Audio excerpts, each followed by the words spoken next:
എന്നെ ആയിരുന്നില്ല പ്രതീക്ഷിച്ചത് അല്ലേ? ഞാൻ ആരെയും കാണാൻ വന്നതല്ല ഈ ആളൊഴിഞ്ഞ വീട്ടിൽ എന്ന് പറഞ്ഞാൽ അത് നുണ. നുണ പറഞ്ഞ് ഭദ്രയ്ക്ക് ശീലമില്ല.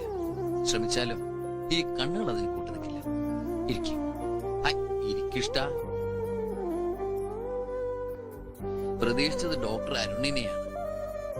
പുള്ളി വന്നു എന്നറിഞ്ഞത് സത്യമല്ല.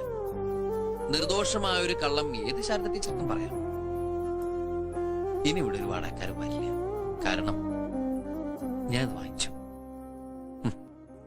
പണം കൊണ്ട് എന്തെല്ലാം വാങ്ങിച്ചു കൂട്ടാല്ലേ. ഒരു പെൺകുട്ടിയുടെ ഹൃദയം ഒഴുകി എന്ത്. എനിക്ക് പോണം. പോവാം. ആദ്യമായി ഇഷ്ടമാണെന്ന് മുഖത്ത് നോക്കി പറഞ്ഞയാൾ വിവാഹം കഴിക്കാൻ സമ്മതം മൂളിയതും അയാളോടായിരുന്നു.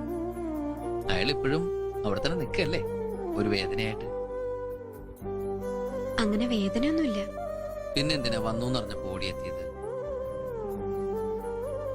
എനിക്ക് വേണ്ടി കാത്തിരുന്ന് വെറുതെ കാലം കഴിക്കരുന്ന് പറയാൻ. അവസാനമായി കണ്ട ദിവസം അത് പറയാൻ കഴിഞ്ഞിരുന്നില്ല.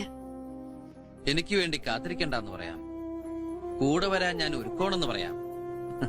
അതൊക്കെ ഭദ്രയുടെ ഇഷ്ടം. ഞാൻ കൊണ്ടുവന്ന് മുന്നിൽ നിർത്തി തരാം ആളിനെ. ഞാൻ എന്റെ ശ്രമം തുടങ്ങിക്കഴിഞ്ഞു.